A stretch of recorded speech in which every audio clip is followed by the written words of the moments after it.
안녕하세요. 형대론 수업을 맡은 아스마라고 합니다. 자, 이번에 우리가 체온에 대해서 알아보도록 하겠습니다. Baik, pada pertemuan kali ini kita akan membahas tentang cheon atau nomina dalam bahasa Korea. Jadi saat pertemuan kemarin kita sudah membahas tentang kelas kata yang mana dalam salah satu kelas kata tersebut ada kategori cheon atau nomina gitu kan.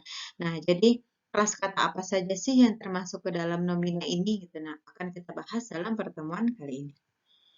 Jadi kelas kata yang ada dalam cheon itu ada myongsa, kata benda, ada demyongsa, kata ganti, dan ada susah, kata bilangan. Gitu kan.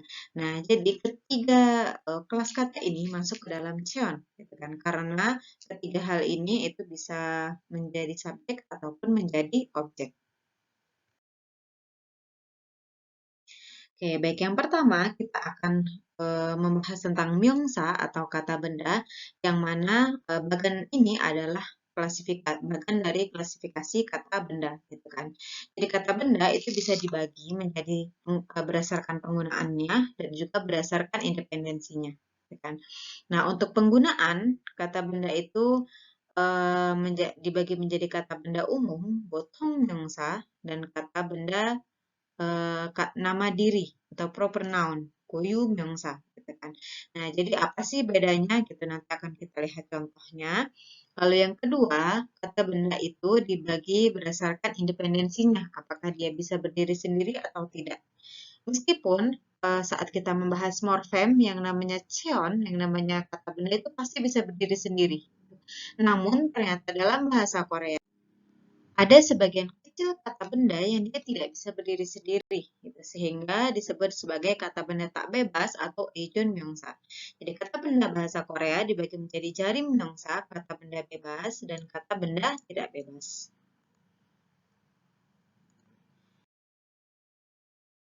Baik, nah ini kita langsung bahas bersama ya, gitu kan, terkait bothong myongsa dengan goyu myongsa. Jadi apa sih bedanya kata benda umum dengan nama diri atau pronoun gitu kan. Nah, untuk kata benda umum sebenarnya itu cukup mudah.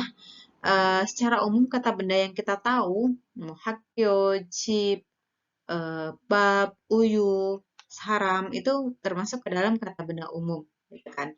Nah, namun ada beberapa kata benda yang dia termasuk dalam nama diri atau goyum yongsa. Yang mana goyum yongsa itu adalah kata benda yang ditujukan untuk nama orang, nama daerah, nama perusahaan atau instansi, nama label dan sebagainya gitu. Jadi singkatnya, goyum yang saya ini adalah kata benda khusus yang digunakan untuk menamakan sesuatu, menamakan orang ataupun menamakan benda daerah gitu kan. Nah, contohnya di sini ada yang pertama Chol-su, Yomi, Sejong, Dewang. Kata benda ini itu sudah jelas ya hanya ada satu-satunya gitu kan. Meskipun yang namanya Cholsu misalkan ada banyak ya gitu kan, tetapi si Cholsu ini itu hanya satu gitu kan untuk penamaan orang gitu kan. Atau Sejong Dewang. Atau mungkin kita kenal Julius Caesar, Napoleon Bonaparte gitu. Nama-nama tersebut itu termasuk ke dalam Goyum Yongsa. Nama kita pun, misalkan nama saya Asma, nama si A ini, nama si B ini, itu juga termasuk ke dalam Goyum Yongsa. Oke, nah yang kedua nama daerah, jadi Gyeongju, Seoul, Dongdaemun, Namdaemun, Jakarta, Bali, Bandung, itu termasuk ke dalam nama daerah. Gitu kan. Karena apa ya? Ini hanya satu-satunya gitu kan. Gitu ya, Gyeongju ya di Gyeongju, Seoul ya Seoul, gitu. Bandung ya Bandung. Gitu. Nah, lalu yang ketiga nama perusahaan atau instansi. Jadi contohnya ada Samsung, Hyundai, ada Gyeoyukbu, Kementerian Pendidikan, ada Munhua Gwanggwangbu, Kementerian Budaya dan Pariwisata. Gitu. Jadi ini nama instansi. Dalam bahasa Indonesia juga sama gitu kan. Ada perusahaan misalkan Indofood gitu atau perusahaan apa ya contohnya Kimia Farma gitu karena itu termasuk ke dalam Goyum Yongsa juga gitu. Atau nama label, nama merek. Jadi cukup high, Chamisel gitu itu termasuk ke dalam Goyum Yongsa juga gitu. Jadi nama yang memang unik, biasanya hanya satu-satunya gitu kan. Dan goyum yongsa ini bisa menjadi subjek ataupun objek dalam kalimat.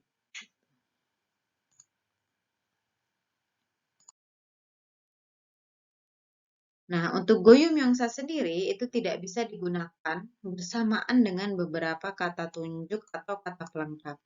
Jadi kalau misalkan kata apa ya, emsik gitu kan. Mau ono emsik itu masih saya, gitu kan. Jadi kata ono dengan emsik itu bisa digunakan bersamaan gitu. Atau ono sarami itu 잘생겼어요 gitu. Saram itu karena dia termasuk ke dalam botum yongsa, dia bisa menggunakan kata tunjuk ono. Tetapi misalkan di sini one halasan. Halasan ini dia goyum yongsa ya. Kita tahu Gunung Hala di Jeju gitu kan. Jadi tidak bisa digunakan one halasan itu a름다워요 gitu kan. Karena apa? Halasan itu satu-satunya gitu. Tidak ada dua gitu kan. Atau tiga atau lebih gitu. Sehingga penggunaan one ini dia tidak tepat gitu. Atau misalkan menggunakan kata han. 그곳에서는 한 동대문이 써 있다. 써 있습니다. Gitu kan. Jadi di tempat itu ada satu dongdaemun gitu. Padahal dongdaemun hanya satu nama tempat gitu kan. Jadi kata han ini tidak bisa digunakan gitu. Sedangkan ada beberapa ya goyum yongsa yang dia itu sifatnya itu sudah lebih ke botung yongsa. Contohnya di sini adalah Einstein, Einstein ya. Einstein ini memang dia nama orang, tetapi di kita juga ketika menyebutkan Einstein itu pasti bayangannya ada orang jenius, orang yang sangat pintar gitu kan. Sehingga penggunaan Einstein di sini itu lebih ke sifat-sifat yang dimiliki gitu kan dari kata tersebut gitu. Sehingga kalimat 그들은 모두 미래의 Einstein들이다 gitu kan. Jadi mereka itu semuanya gitu adalah Einstein masa depan. Itu dia tidak salah karena apa? Yang diambil di sini itu bukan orang Einstein-nya, tetapi sifat-sifat yang dimiliki oleh Einstein gitu. Jadi memang ada beberapa goyum yongsa yang sifatnya itu lebih ke botung yongsa. Ketika dia memang sudah sangat umum digunakan. Jadi misalkan ya kayak kita misalnya mau beli apa ya kayak kata Rinso gitu, kata Honda gitu kan sangat sering digunakan gitu kan. Eh, Sehingga orang itu ya tahu meskipun itu Guyum Yongsa tapi ya Honda itu pokoknya motor gitu, bukan bukan merujuk kepada satu merek tertentu. Jadi bisa diibaratkan seperti itu. Baik, selanjutnya kita akan membahas tentang Jarip Myeongsa dan Ijon Myeongsa, yaitu kata benda bebas dan kata benda tidak bebas. Untuk kata benda bebas ini, itu dia cukup mudah karena sebagian besar kata, hampir ya, sebagian besar kata benda yang kita ketahui itu rata-rata merupakan kata benda bebas karena bisa berdiri sendiri. Jadi seperti gabang, moon, gochu, yace, guair itu merupakan kata benda yang dia bisa berdiri sendiri, gitu kan. Nah, namun dari seluruh kata benda yang ada dalam bahasa Korea, ada beberapa kata benda yang dia tidak bisa berdiri sendiri yang disebut sebagai ijun myeongsa atau kata benda tidak bebas, gitu. Kenapa dia disebut sebagai kata benda? Karena dia bisa ditempeli oleh partikel iga atau erel, yang mana iga erel itu pasti menempel pada cheon atau nomina gitu. Sehingga kata-kata tersebut dimasukkan ke dalam kategori kata benda gitu.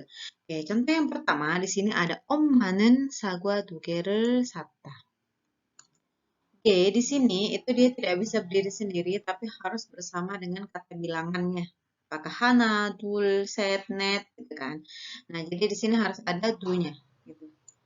Nah, di sini dia bisa ditempeli partikel rel ya. Atau contoh yang kalimat yang kedua, 열심히 노력하면 시험에 합격할 수 있어. Mungkin di sini baru ada yang pertama kali tahu, oh ini maksudnya kata benda ya, gitu kan. Dan ternyata memang dalam bahasa Korea, su di sini termasuk ke dalam kata benda gitu. Karena di belakangnya sebenarnya kita masih bisa menambahkan partikel momohal suga, momohal sunen, gitu kan. Bisa ditambahkan partikel-partikel yang memang melekat pada seon seperti itu. Nah, sedangkan untuk su ini sendiri itu dia tidak bisa berdiri sendiri. Jadi harus bersama dengan satu kesatuan ini ya halsu ita halsu okta gitu. Yang mana su ini sebenarnya artinya itu lebih ke kemungkinan hitungan, gitu kan. Jadi ada hitungan gitu bahwa kita bisa lulus dalam ujian ini. Ada kemungkinan bahwa kita bisa lulus dalam ujian ini gitu. Nah, jadi ketika mempelajari tata bahasa itu tidak harus dipahami secara utuh, memohal su ita opta, tetapi bisa kita bedah satu-satu, oh ternyata su itu artinya seperti ini. Nah, untuk pembahasan kata benda tidak bebas ini lumayan banyak ya, karena ada beberapa ciri khas kata benda tidak bebas. Gitu. Yang pertama, kata benda tidak bebas itu harus didahului oleh kata pelengkap. Jadi tidak bisa dia sendirian. Gitu kan. Jadi contohnya misalkan ada kalimat talgiga nomu manta. Ketika talgi ini digantikan menjadi got, dia tidak bisa got saja, tapi mungkin diganti menjadi moi goshi nomu manta. Gitu kan. Jadi got ini tidak bisa digunakan sendirian. Lalu misalkan contoh lainnya na는 한국어를 할 수가 없다.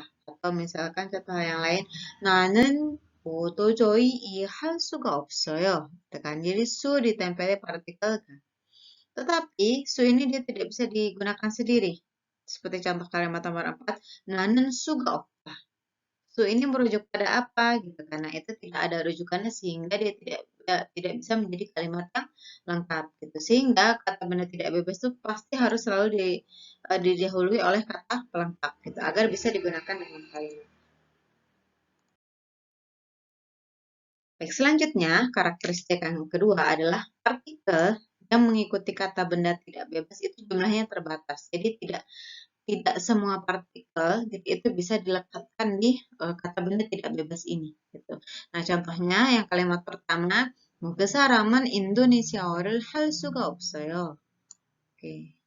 Su di sini dia tidak bisa seenaknya dilengkapi oleh partikel re. Hal sure itu tidak ada. Biasanya untuk su itu hanya dilengkapi oleh partikel ga atau partikel nen dengan apa perbedaan makna yang sedikit gitu kan. Ada perbedaan makna sedikit di situ. Jadi su ini dia ya pasti temennya ini aja gitu kan. Nggak bisa diganti yang lain-lainnya. Atau misal contoh kalimat yang kedua, 지금 책이 있는지를 몰라요. Ji di sini ya, gitu kan, kata benda tidak bebasnya. Nah, innen jika innen jiru itu bisa, gitu kan. Tetapi ya, misalkan ditambahkan partikel tambahkan partikel ero, nah itu dia nggak bisa. Gitu. Atau innen deru gajooseo.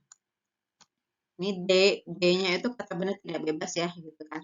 Ditambahkan partikel pro, gitu. Nah, di sini D ini dia tidak bisa sembarangan ditambahkan inden dega, inden denen, inden dere, misalkan. Jadi ya pasangannya memang pro, gitu. Sehingga setiap kata benda tidak bebas, ini jumlahnya tidak banyak ya kata benda tidak bebas dalam bahasa Korea. Setiap kata benda tidak bebas itu biasanya memiliki pasangan partikelnya masing-masing, gitu. Meskipun dalam beberapa kasus partikel tersebut bisa dihilangkan, seperti yang kalimat nomor 1 atau kalimat nomor 2, partikel ini tuh sebenarnya tidak ditampilkan tidak apa-apa.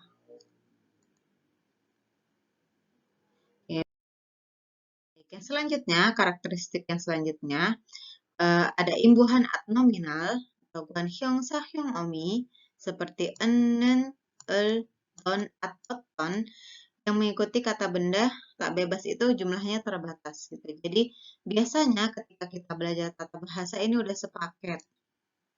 Belajarnya itu kan kalau tata bahasa itu strip nen barame.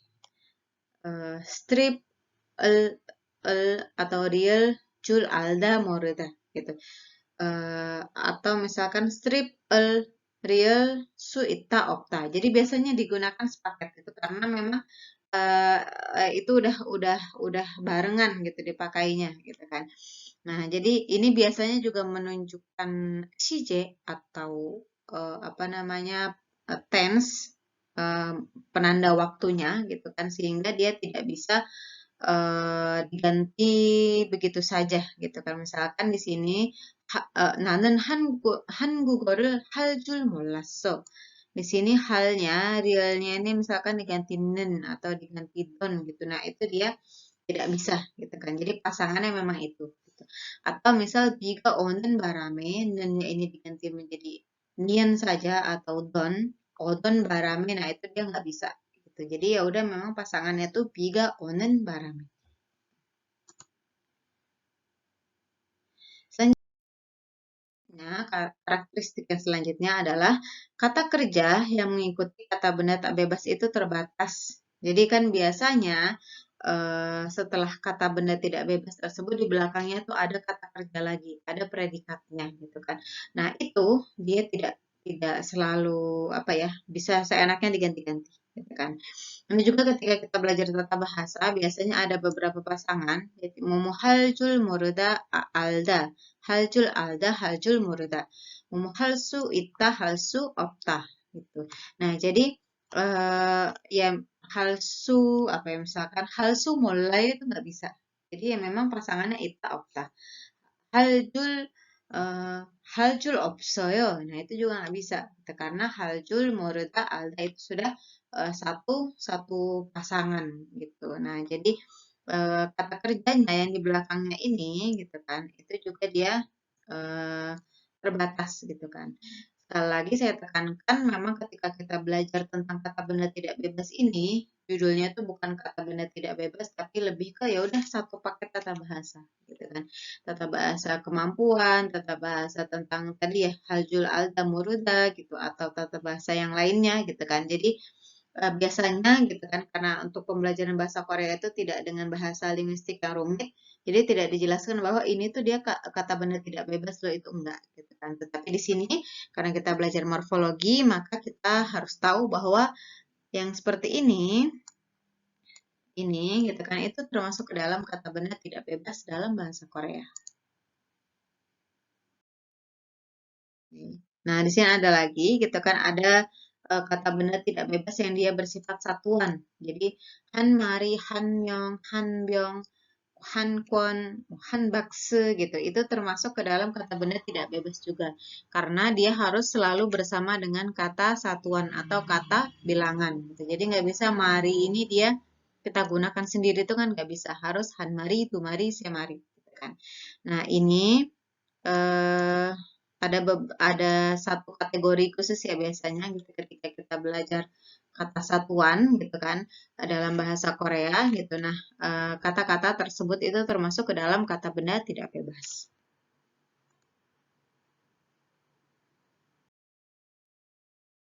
Nah, selanjutnya kita akan membahas tentang temyongsa atau kata ganti. Jadi kalau tadi kita sudah membahas tentang myongsa, jadi ada kata benda biasa, kata benda apa namanya nama diri gitu, ada kata benda bebas, tidak bebas.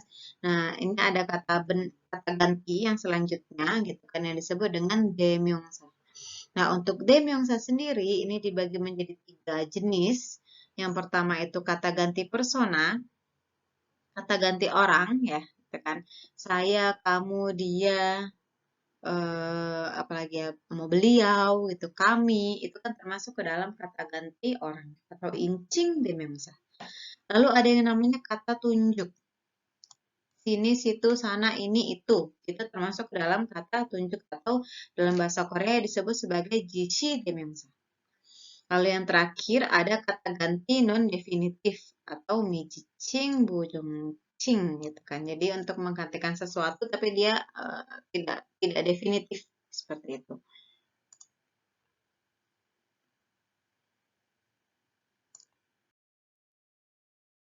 Oke, nah untuk kata ganti persona incing demyongsa dengan kata tunjuk jishi demyongsa itu biasanya dirangkum menjadi satu tabel kan. Yang mana ini yang di atas itu kata ganti persona, yang di bawah itu kata tunjuk. Sama sih enak ketika kita membahas kata ganti orang atau kata tunjuk itu biasanya ada orang pertama, orang kedua, ada personal, ada jamak gitu kan. Di sini bahasa Korea ada irincing, iincing, samincing. Orang ke satu, orang kedua, orang ketiga. Yang personalnya untuk irincing itu ada na, ada jo. Jadi ada bentuk biasa dan ada bentuk hormat. Gitu kan. Jadi kalau kita ke orang yang lebih tua, kita pasti membahasakannya jonen, bukan nanen. Nah, ada bentuk jamaknya, ada uri, ada choi. Tuh. Nah, jadi uri itu yang biasa, tapi kalau joy itu memang ketika kita ngomong dengan orang lebih tua, membahasakan kita itu kami itu menjadi joinen. Gitu. Untuk incing ada no, ada noi. Noi들은 biasanya ditambahkan del lagi di sini. Gitu. Nah, untuk bentuk hormatnya itu ada mocane, dangshin, gede gitu. Hanya memang eh, bentuk hormat dari iincing atau kata ganti orang kedua ini apa ya, jarang digunakan. Mungkin ketika pertama kali belajar bahasa Korea kita kamu tuh dangshin. Tetapi kenyataannya dangshin itu sangat jarang digunakan oleh orang Korea. Kecuali ketika eh, pasangan suami istri atau orang yang lagi pacaran itu lagi marah-marah, lagi berantem tuh biasanya tiba-tiba ngomongnya biasanya pakai sayang-sayangan diganti menjadi dangshin gitu.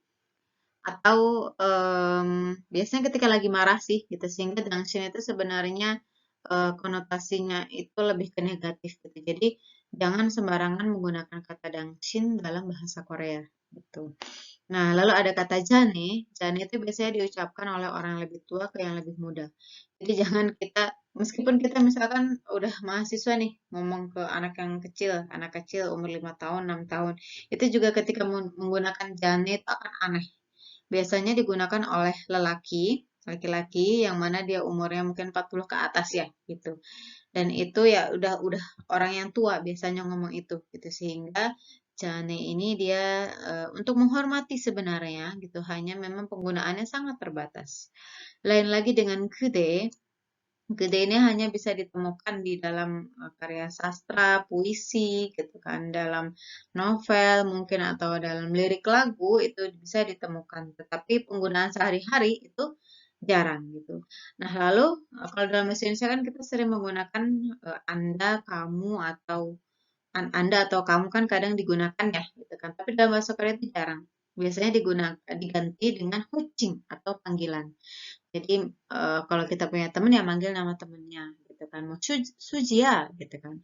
Atau ketika dia bapak ibu guru kita manggilnya mau Sonsengnim gitu kan. Atau ketika dia merupakan direktur kita gitu itu kita manggilnya mau Sajangnim gitu. Jadi atau Imo gitu ketika kita lagi belanja gitu kan. Sehingga iincing ini itu dia tidak digunakan secara langsung. Biasanya diganti dengan hucing atau panggilan keakraban. Tuh. Nah, lalu untuk samincing, samincing ini dibagi menjadi yang dekat, tengah, dan jauh.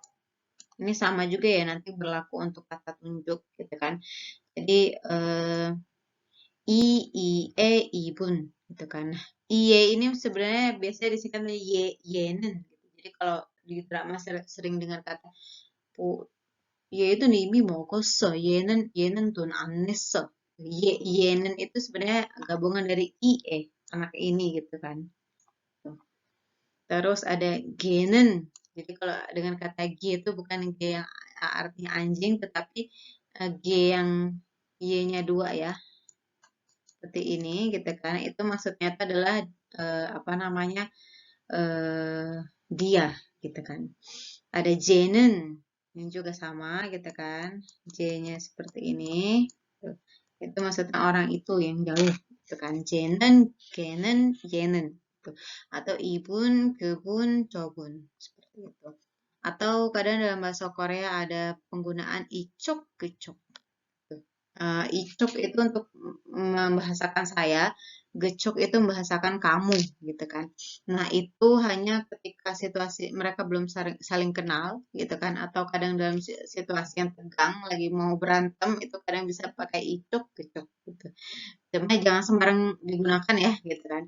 Jadi, untuk amannya ketika kita berkomunikasi dalam bahasa Korea, gitu kan, eh, yang iincing ini itu digunakan menggunakan ya kata sonsengnim itu biasanya cukup lazim digunakan gitu kan atau jogyo kadang gitu kan sonsengnim mau jogyo gitu kan animyon apa ya misalkan dia sudah agak tua berumur bisa pakai mau ajoshi mau ajumma meskipun itu juga harus hati-hati penggunaannya gitu. Nah, untuk kata tunjuk, saya rasain tidak ada masalah ya. Ikut, kikot, jogot, yogi, gogi, jogi.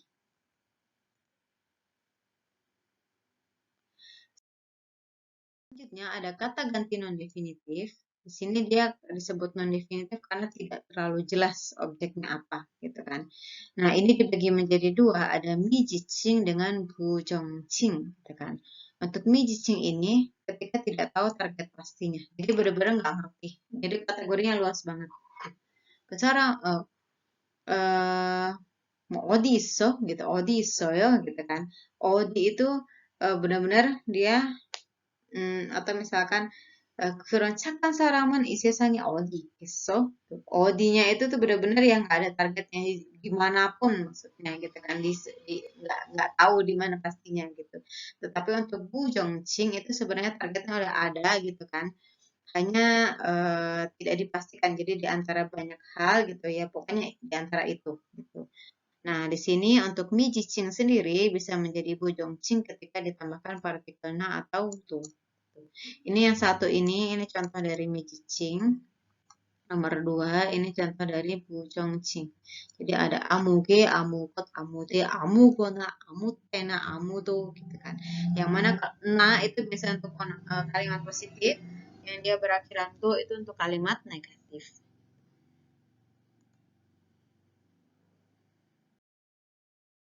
Selanjutnya kita akan bahas tentang kata bilangan atau susah. Nah, kata bilangan ini dibagi menjadi dua, yaitu kata bilangan jumlah dengan kata bilangan urutan. Jadi ada yang susah, ada so susah. Jadi ada il, i, sam, sa, hana, tulset. Itu termasuk ke dalam yang susah. Lalu kata bilangan urutan, jelas ada 첫째, 둘째, 셋째, 첫 번째, 두 번째.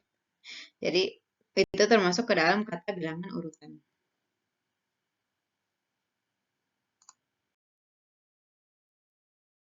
Oke, nah untuk yang susah sendiri itu dibagi menjadi kata bilangan Korea asli dengan kata bilangan Sino-Korea. Gitu kan. Jadi ketika kita belajar suca dalam bahasa Korea itu pasti dibagi menjadi dua ya, gitu kan. Hana Dulsetnet dan teman-temannya, lalu ada Il Isamsa dan teman-temannya gitu. Sehingga kesulitan gitu kan. Kenapa bahasa Korea ini harus punya dua kata bilangan gitu kan. Gitu. Nah, ini kata bilangan bahasa Korea itu biasanya digunakan untuk menghitung. Jadi kalau orang Korea lagi ngitung, kita kan sering ngitung, oh ada berapa nih, 1, 2, 3, 4 gitu kan. Orang Korea itu menghitungnya gitu, itu menggunakan hana dulset gitu. Dan biasanya itu disertai kata benda tak bebas satuan gitu. Jadi tadi ya, han mari, tu mari, se mari, han myong, tu myong, se myong gitu. Jadi biasanya dibarengi dengan kata tadi ya kata apa namanya kata satuan seperti itu. Jadi untuk menghitung barang dalam jumlah kecil. Tetapi kadang misalkan 30 orang, harusnya kan mau soren myong. Tetapi kadang orang Korea bilangnya samsimyong, sasimyong gitu. Jadi meskipun dia belum sampai di atas 100 jumlahnya, tapi menggunakan hanca juga gitu. Karena memang hanca ini lebih sering digunakan gitu dalam penggunaan bilangan. Nah, sedangkan untuk hanca atau sino Korea itu biasa digunakan untuk menghitung jumlah bilangan di atas 100 dan digunakan untuk menghitung aritmatika, meter, kilogram, sentimeter, itu pasti selalu pakai il samsa gitu. Atau nomor telepon gitu ya, memang bukan merupakan apa ya, jumlah gitu kan. Nah, itu menggunakan il samsa gitu. Nah, ini untuk yang susah.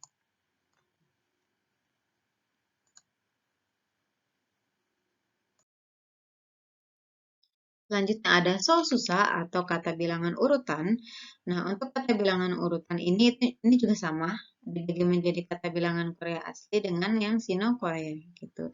Jadi ada 첫째, 둘째, 셋째, ada 제일, 제이, 제삼, 제사. Jesa di sini maksudnya bukan upacara menghormati arwah ya, tetapi yang keempat. Kan.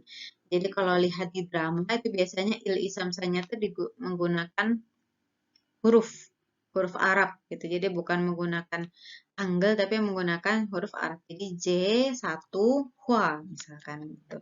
Jadi kalau ada kata jail yang artinya paling sebenarnya itu berasal dari hanca J dengan il. Nah, ada cece, dulce, sece, semuce dan sebagainya. Nah, itu untuk kata bilangan.